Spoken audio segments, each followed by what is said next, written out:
la pregunta de que si las etapas del proceso de auditoría se podían superponer, y justo se cortó. Sí, yo te había dicho que sí, porque no te olvides que sobre todo planificación, ¿no? Porque yo planifico. Una vez que terminé de planificar, empiezo a ejecutar. Y si cuando empiezo a ejecutar me doy cuenta que hay un procedimiento que no logro llevarlo a la práctica o que no me funcionó, por ejemplo, mandar las circulares, ¿sí? Si yo mando las circulares y nadie me responde, eso puede haber estado muy bien planificado oportunamente, pero no va a tener resultados, con lo cual me voy a tener que inventar en el aire y cambiar el procedimiento por análisis de hechos posteriores. Eso es replanificar y sin embargo lo estoy haciendo en el medio de la ejecución. Esto quiere decir que voy a volver al legajo de planificación, voy a poner modificaciones posteriores como si fuera un área y voy a decir por qué hoy, en el medio de la ejecución, estoy replanificando. Bueno, y la otra es el ejemplo este de que preguntábamos recién de la carta de gerencia, también es un ejemplo en el que la ejecución se superpone con la conclusión. Después cada autor va a tener su postura y si yo quisiera hacer la pregunta de qué dice SLOCE respecto de si la carta de gerencia es ejecución o es conclusión, ya ahí no importa lo que digo yo ni lo que dicen ustedes, hay que repetir lo que dice SLOCE. Ahora, si yo te pregunto tu opinión, vos podrás decir, mira, para mí es ejecución por esto, esto y esto. O para mí es conclusión por esto, esto y esto. Ahora, si preguntamos por la respuesta de un autor, vamos a tener que dar la que ese autor dice. Claro. No sé si... Bueno, gracias, profe. ¿Sí? Sí, sí, perfecto. Excelente. Otra pregunta. Profe. Sí, Leandro. Respecto a, bueno, a los autores, ¿hay que estudiar nada más los o qué autores, cuáles son los autores? Fundamentalmente el 12, ¿sí? Algunos temas también vamos a estudiar por Follen Newton, ¿sí? Y algunos temas lo vamos a estudiar por Sanet. Y después, la Tuca es una obra parecida a la de SLOCE, que permanentemente va comparando con la norma internacional y que, bueno, por ahí lo podemos usar para reforzar algunos temas. Pero a ver, si vos me decís, te vamos diciendo, ahora, si vos me decís que te vas a ver el SLOCE de punta a punta como corresponde, bueno, te puedo llegar a perdonar que no hayas leído algún otro. Profe, y respecto a la carta de gerencia, si no nos la dan, ¿podemos hacer algo? Un segundo, Leandro. Sí, ok, Agustín, ahí lo hago. ¿Leandro? Si no nos dan la carta de gerencia porque el gerente no la quiere firmar. Sí. ¿Qué podemos hacer ahí? Bueno, acá Leandro pregunta, si no nos dan la carta de gerencia, ¿qué hacemos? Primero, la carta de gerencia es una evidencia, ¿sí? Que es válida, pero no suficiente, porque dijimos que no era suficiente para poder validar una afirmación. Si yo la pido y el gerente administrativo, el presidente, no me da la carta, eso puede ser un origen de una limitación al alcance que todavía no sabemos cómo funciona, pero mi informe no va a ser limpio porque voy a tener algo que pedí y no me quisieron entregar, con lo cual, como mínimo, voy a empezar a dudar por qué no me lo quiso entregar. Entonces, cuando veamos informe, vas a saber que hay una salida específica para estos casos que se llama limitación en el alcance. Bien. Y última duda, profe. Sí. Si confío en el control, ¿puedo no hacer ningún procedimiento más y decir que confío en el control? ¿O tengo que hacer como un muestreo o algo para que comprobar para que funcione? Perdón, Leandro, no entendí la pregunta. Si confío en el control de la empresa, sí. No, ¿puedo no hacer ningún procedimiento más como auditor y confiar en eso? No. A ver, no es que si yo confío en los controles no voy a laburar. Si yo confío en los controles voy a laburar menos, ¿sí? ¿Qué quiere decir eso? Que cambia el tipo de procedimiento que voy a ejercitar. Acá la pregunta decía que si evalúo los controles y firmo y confío, ¿no tengo que hacer más nada? No. Evaluar los controles y confiar implica que mi procedimiento va a ser distinto. Si yo evalúo los controles y confío, mi procedimiento para validar el objetivo de auditoría va a ser de cumplimiento.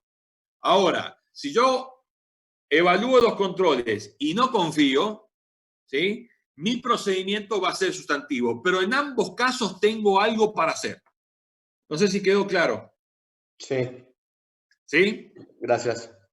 De nada. ¿Quién más?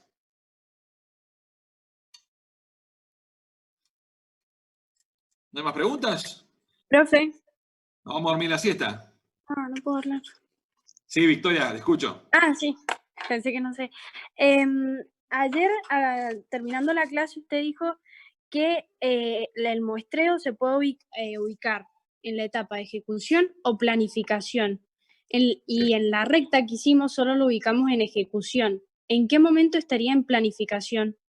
Bueno, acá dice dónde la pregunta de Victoria es dónde ubicamos en la recta a muestreo, porque en la clase de ayer quedó que podía estar en la ejecución o en la planificación. Vamos a responder.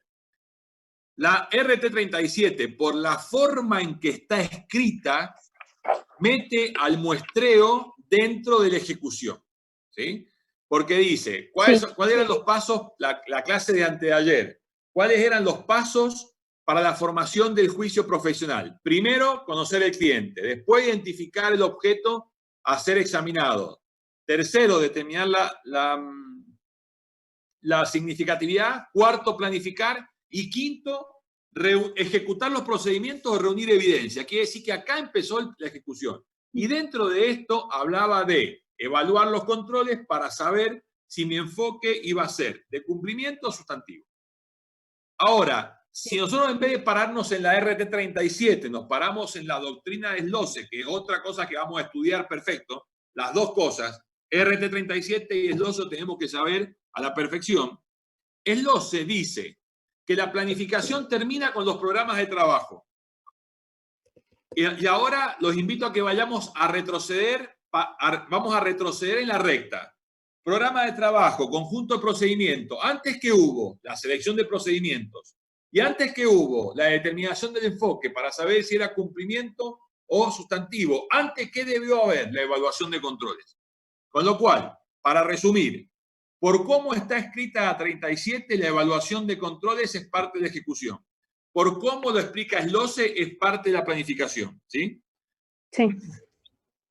Nada más, lo que tengo que saber es eso. Y si el profesor me pregunta, ¿es de ejecución o de planificación? Puede ser de planificación por todo esto y puede ser de ejecución por todo, esto. Bien, gracias. De nada. Yo, profe. ¿Quién me habló? Yo, Aldana. A ver, espere. Haga la pregunta, por favor, que no la veo quién es.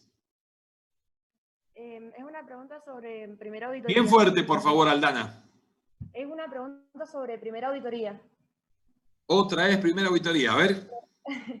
Hay una situación planteada que dice que el ejercicio X1 no fue auditado y no se puede satisfacer de los saldos iniciales. Sí. Y bueno, y después está las cifras correspondientes y los estados comparativos. Hace como un cuadro de diferencia. En las cifras correspondientes dice que va a tener opinión favorable con salvedades y en los estados comparativos sin salvedades el informe. Mi duda es, ¿por qué cambia con o sin salvedades si de todas formas los saldos iniciales no los puedo validar? A ver, volveme a repetir cuál es el planteo. Si estoy en estados contables comparativos. Es opinión favorable sin salvedades. Sí. Y correspondientes con salvedades. ¿Y de dónde sacaste eso? Está en la clase. ¿En la clase de quién? El año pasado, de primera auditoría. Es un cuadro comparativo que hace. Pero me parece que eso debe salir del informe 13. Claro, yo lo busqué al informe 13 y salía exactamente igual que este cuadro. Lo que no entiendo es por qué uno con salvedades... Bueno, pero por eso. El informe 13 son modelos de informes, ¿sí? Y el informe 13 trabaja con una premisa que es el hecho de que muchas veces en la primera auditoría, ¿sí? Le pone como no aplicable al ejercicio anterior, ¿sí? Como que son cifras no aplicables, ¿sí? Ujú. Entonces, cuando entramos a jugar con eso, en algunos casos considera como opinión únicamente la de la columna corriente, ¿sí? Y me dice que es no aplicable la anterior. Cuando vos no consideras eso, vos tenés las dos columnas, vas a tener opinión sobre la columna corriente y una limitación al alcance sobre la opinión anterior.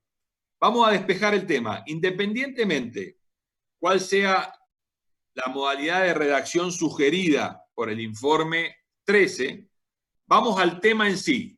Si yo estoy en primera auditoría y como consecuencia de que estoy en primera auditoría, este es el ejercicio, acá estoy auditando y acá no estoy auditando, ¿sí? Porque este es el principio que no tuve y este es el fin que me nombraron ahora, nunca voy a poder opinar sobre los saldos al inicio, ¿sí? O la mayoría de los casos no voy a poder opinar. ¿Cuándo voy a poder opinar? Cuando pude acceder a ver los papeles de trabajo del auditor anterior y confié en ellos y lo hice propio, o cuando, no sé, el año pasado era el primer ejercicio de aplicación y solo tenía el depósito de los aportes. Pero digo, siempre, por ser primera auditoría, o la norma general indicaría que debería haber una limitación al alcance por los saldos iniciales. ¿Sí? Sí. Independientemente que opinemos con cifras correspondientes o con estados contables comparativos, que para los chicos que la cursan por primera vez todavía no lo hemos visto. Claro, entonces eso va a ser dependiendo, digamos, de si va a ser con salvedad o sin salvedad. Va a depender del modelo de informe que elijamos, pero la opinión va a ser la misma, porque cuando aparece la salvedad es para decir que no es aplicable. Y va a tener abstención para los estados de flujo. Para los estados de flujo va a tener siempre abstención. Perfecto, gracias. Muy bien, de nada, Aldana. ¿Quién más? Profe, ¿le puedo hacer una pregunta, ¿no? Diga, Emiliano. Cuando vimos el 2 romano en la RT37, las otras disposiciones aplicables, usted dijo que hay que tomar las normas más restrictivas. Sí. Y le doy un ejemplo. Si nosotros estamos auditando una subsidiaria de IBM en Mendoza, ¿usamos la norma argentina o usamos la norma americana? ¿Cuál es la palabra que más se usa en auditoría, Emiliano? ¿Razonablemente? No, otra. Depende. Depende, muy bien, depende. La respuesta a tu pregunta es depende. Porque esa IBM Mendoza, esa sucursal de IBM Mendoza, si está formada como una persona jurídica en Mendoza, además de reportar a la casa matriz, ¿sí? Va a tener que presentar también su balance en DPJ, ¿no? Bien. Uh-huh. Entonces, vas a tener que hacer un balance con las normas de la casa central, ¿sí? O con las normas de la matriz americana, ¿sí? Respetando las normas más restrictivas, ¿sí? Con lo cual vas a armar un equipo de trabajo que respete la norma más restrictiva, que ¿cuál es? Es la norma de independencia americana, ¿sí? Cuando ya armaste el equipo así, por más que para la EPJ no te sirva, el equipo ya está armado así, ¿sí? Con lo cual ya aplicaste la norma más restrictiva de independencia. Ahora, ¿podrías aplicar la norma menos restrictiva para el balance de norma local para la EPJ? Sí, podría, pero ¿qué vas a armar? ¿Dos equipos? Si ya armaste un equipo para la selección, no vas a ir a armar un equipo de menor jerarquía para jugar el partido del domingo. ¿Me explico? Excelente, sí, profe.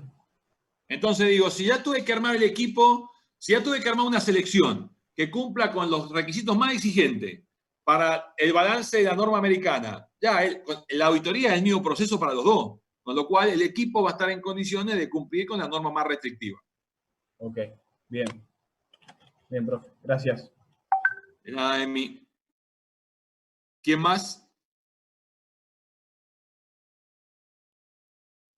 ¿Alguna otra pregunta?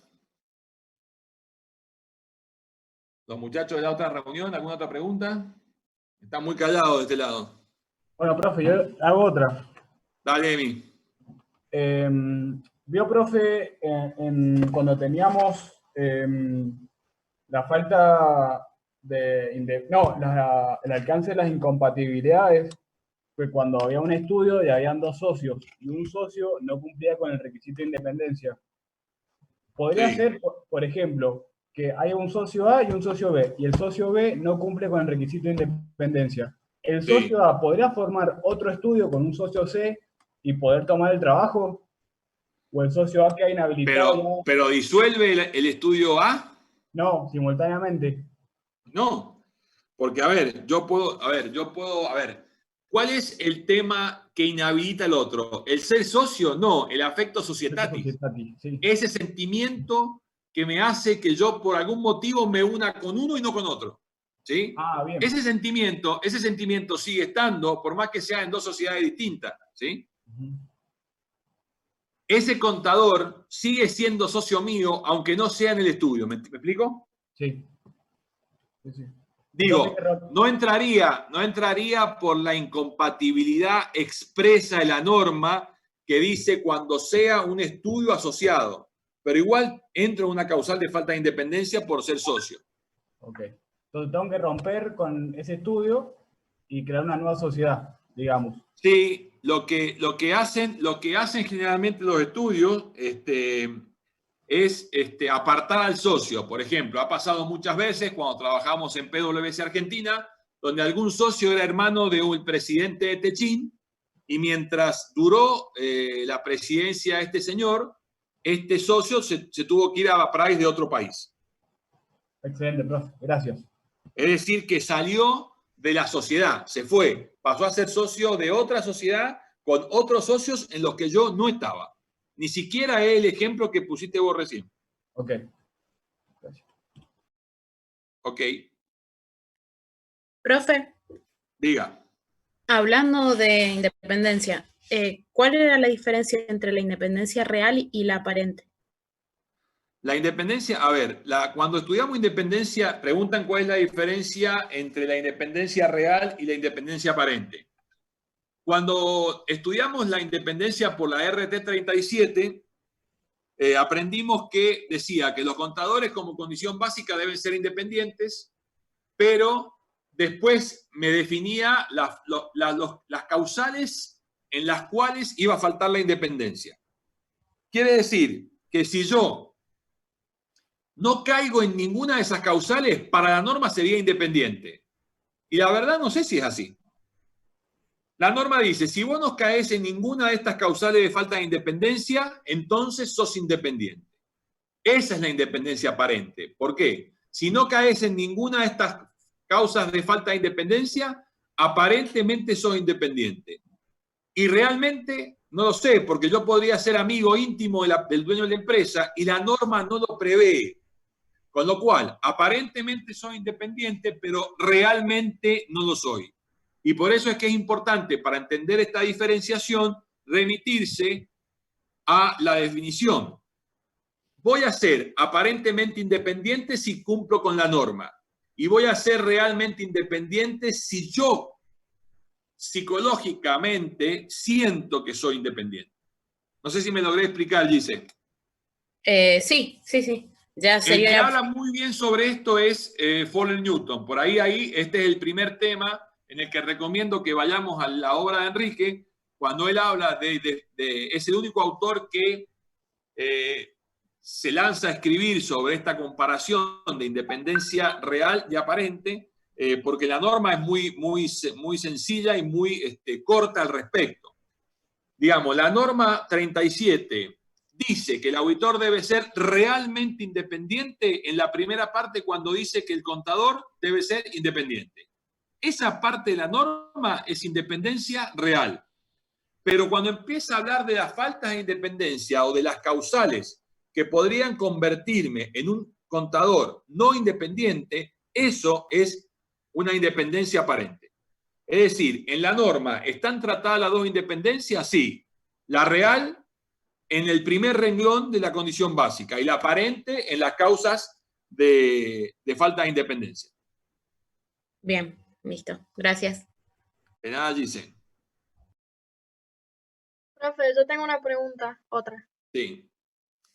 Diga, Eh, Sofía. Cuando en una empresa se terceriza la contabilidad, Sí. ese mismo estudio de contadores, digamos, ¿puede hacer también la auditoría o no se estaría haciendo independiente? Bueno, la norma sí lo prevé en el primer inciso, cuando dice el auditor no podrá estar en relación de dependencia, ¿sí? Y después abajo dice no se considera relación de dependencia cuando un estudio contable remunerado mediante honorarios lleva la contabilidad y hace el balance, además es auditor. Es decir, que la norma expresamente lo prevé que yo podría ser el estudio contable que lleva la contabilidad, que arma el balance y que lo audito. ¿Y qué? ¿Eso no te hace perder independencia? No. Porque todas las facturas que yo porque simplemente llevar la contabilidad es una función de procesamiento. Yo estoy procesando información. ¿Cómo? Como me dice el cliente. Es el cliente el que me imputa la factura diciendo a qué cuenta contable tengo que mandar cada cosa. Es decir, que llevar los registros contables. La empresa sería una suerte de ser un data entry, ¿no? Simplemente ejecuto las órdenes de la empresa, no tomo decisiones, o por lo menos no tomo decisiones de negocio, ¿sí?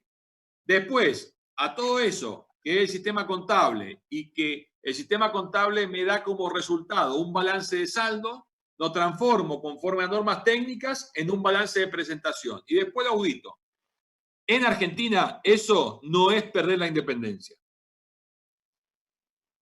Ah, bueno, pero podría pasar que se faltase al criterio de independencia real en algún momento. O sea, ahí el mismo auditor se debería dar cuenta. Deberíamos estudiar el proceso y ver si en algún lugar del proceso el auditor tomó alguna decisión de negocio. Si es así, obviamente se vulnera la independencia. Si no, la independencia, no se vulneraría. A tu pregunta de aparentemente soy independiente porque estoy dentro de la excepción del primer inciso de falta de independencia. Ahora, la apariencia real, ahí deberíamos recurrir al código de ética, donde habla de porcentajes de honorario. Si ese fuese mi único cliente y mi sustento personal, mi cuota alimentaria, dependiese de ese ingreso, es probable que no seas independiente realmente, aunque sí lo seas aparentemente.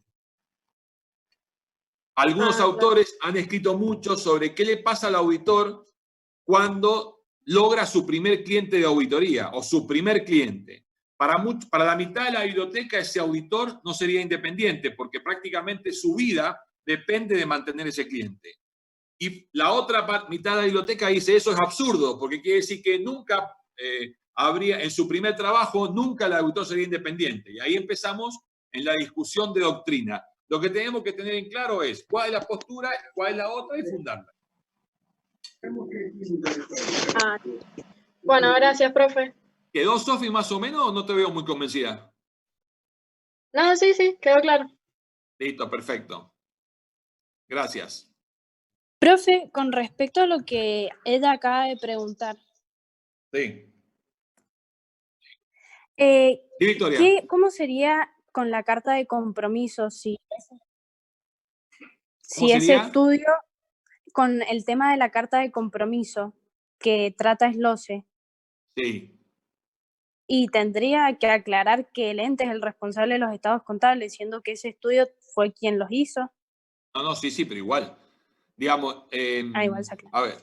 a ver, la responsabilidad no se delega, digamos, el trabajo se delega, la responsabilidad no, ¿sí?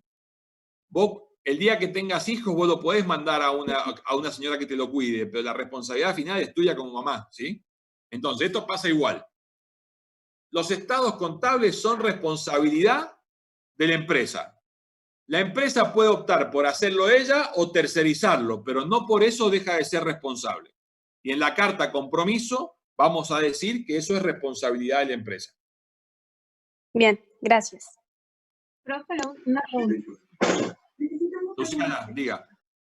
Con respecto a los honorarios, porque en el libro de SLOS dice que si el contador recibió honorarios que superen un 5% de los honorarios, o sea, por cualquier tarea, que supere el 5% de los honorarios que recibiría por hacer la auditoría. En ese caso se pierde la independencia.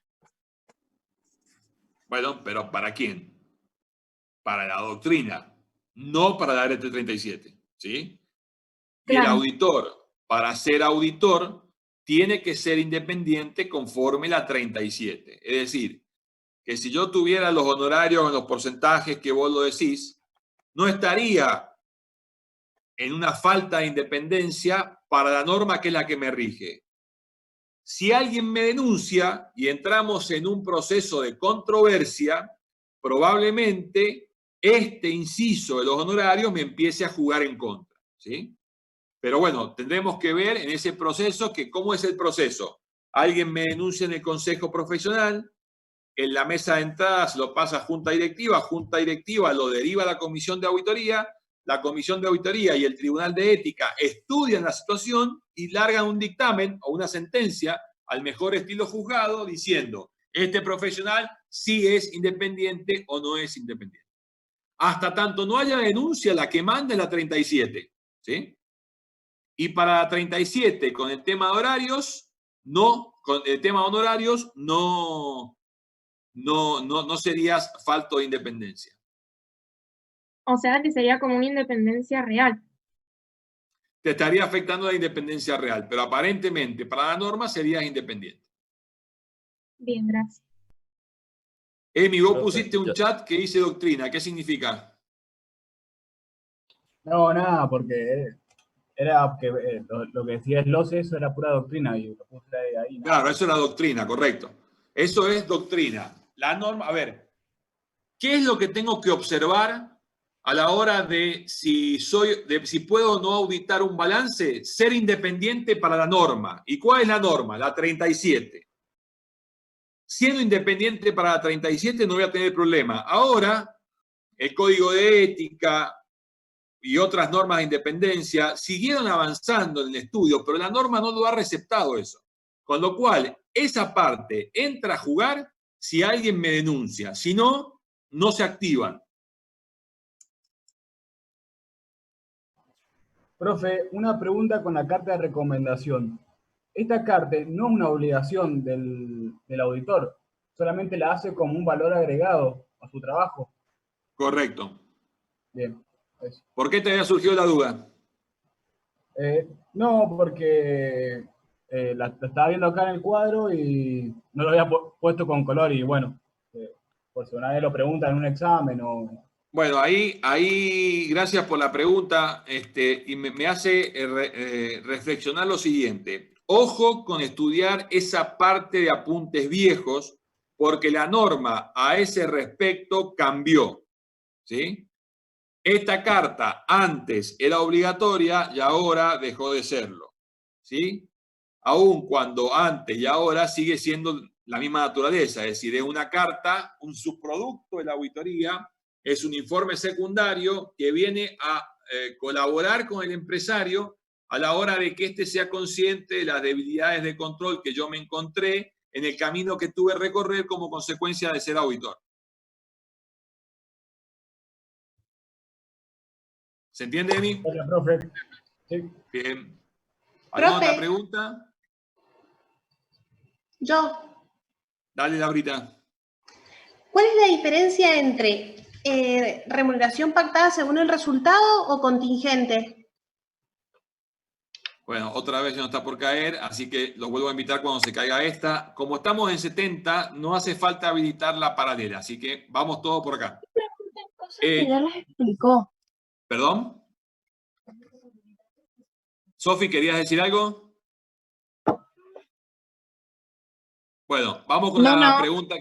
Gracias. Vamos con la pregunta de Laurita, que era ¿cuál es la diferencia entre la remuneración contingente y en función del resultado? La contingente no necesariamente tiene que ser numérica, ¿no? Puede ser si se cumple una condición, ¿sí? Bueno, si el resultado es ganancia hasta 100.000, los honorarios son 1.000.000. Si el resultado es ganancia de 100.000 y 500.000, los resultados son 1.500.000. ¿Sí? Y la otra es cuando dependen de un resultado, el 15% de la venta, el 30% del pasivo, el 10% del resultado. ¿Se entiende? Sí, gracias. De nada. Igual le sugiero a Laurita vuelva a leer esos dos incisos porque si bien son muy parecidos, cuando uno lo vuelve a leer empieza a encontrar, después de la segunda o tercera lectura, la diferencia sutil entre uno y otro. Gracias. De nada, aparece en el hecho de que uno es simplemente un porcentaje de algún rubro del balance y el resto tan abierto como su imaginación se lo permita. Profe, Aldana. ¿me podría dar un ejemplo sobre un encargo para aplicar procedimientos acordados? Porque no entiendo cuál es el fin de ese informe. Bien, Aldana. No tiene por qué entenderlo ahora porque todavía no lo vamos a ver, sino que lo vemos al final. Pero... Se rinde en abril. Bueno, ok. Justamente esto está al final en los encargos de servicios relacionados, ¿sí? Estos servicios no brindan ninguna seguridad, a diferencia del informe de auditoría que brindaba toda la seguridad para el auditor. Y justamente su nombre se llama procedimiento acordado porque son procedimientos que yo acuerdo con la compañía o en una operación de compraventa, acuerdo con el vendedor y el comprador llevar a cabo determinado procedimiento. Ejemplo sería que alguien me encargue a mí como auditor que solo revise las consideraciones bancarias. O que alguien me encargue a mí como auditor que solo haga el inventario. Por ejemplo, y les cuento, una vez tuve que hacer una auditoría de compra, lo que en la jerga se llama due diligence, para cuando lo lean en el SLOCE. La auditoría de compra a una empresa se llama due diligence, es decir, debida diligencia. Y el comprador, lo único que quería que nosotros como auditores mirásemos en la compra de esa compañía eran los bienes de cambio y las contingencias, impositivas, laborales y previsionales. Nada más. Los bienes de cambio para ver si estaba y las contingencias para ver si no se estaba comprando un problema a futuro. Porque él estaba comprando una sociedad, pero esa sociedad venía con todas las contingencias o no, impositivas, previsionales y laborales de los últimos 5 a 10 años. Con lo cual, la auditoría, el encargo de procedimiento acordado simplemente se limitó a ejecutar estos procedimientos. ¿Cuáles? Inventario y revisar los últimos 5 años de los impuestos, cargas sociales y laborales. Nada más. ¿Y por qué hicimos eso? Porque se acordó hacer eso. O sea, solamente sirve como para explicar el procedimiento que tuvieron entre el auditor y la empresa. Solamente sirve, si nosotros pensamos en el informe, ¿qué le entrego como auditor a mi cliente? Un montón de evidencia para que él la evalúe y tome la decisión. A diferencia de la auditoría, donde la evidencia la estudio yo y soy yo el que doy la opinión, en los procedimientos acordados recojo evidencia, la entrego y es el cliente el que toma la decisión sobre esa evidencia. Es más, si uno leyese la redacción del informe de procedimiento acordado que está en el informe 13, ¿sí?, se daría cuenta que el auditor dice que el auditor no opina sobre la suficiencia de los procedimientos, porque no los definió él, sino que fueron los que el cliente acordó con él, porque el cliente quería eso y nada más que eso. Negras, tranquila. No hace falta los veoncitos negras, tranquila. Agustina, está con el... Perdón. No pasa nada. Y otra consulta sobre estos informes. En la mesa pasada usted me preguntó que había un párrafo en el informe breve que no estaba en el informe por periodos intermedios. Vamos de vuelta. Hay un párrafo en el informe breve que no está en el informe de periodos intermedios. Y me quedó Sí, la lo duda. tengo. ¿Es el de disposiciones legales de lavado de dinero? Correcto. Gracias. Porque en los periodos intermedios no tengo la obligación de aplicar procedimientos tendientes a prevenir el lavado de dinero. Bien. Entonces ese párrafo no va a ir nunca. Mientras que... ¿Cómo? ¿Solamente en el informe breve va a ser lo del lavado de dinero o hay otro también que me obliga? Solamente en el informe breve de auditorías de cierre de ejercicio. Si hubiera una auditoría semestral, tampoco tiene que ir. Perfecto. ¿Sí? Listo, gracias. Muy bien, Aldana. ¿Quién más?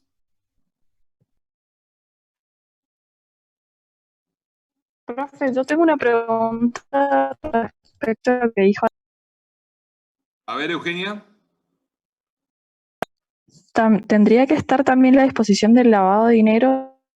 La primera parte no se escuchó porque estaba el micrófono bloqueado. ¿Me querés repetir la pregunta?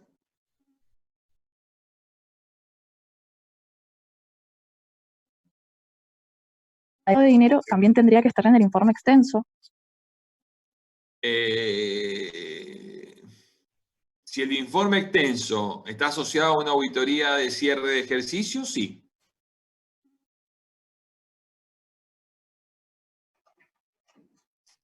Bien, gracias. ¿Quedó? Gracias.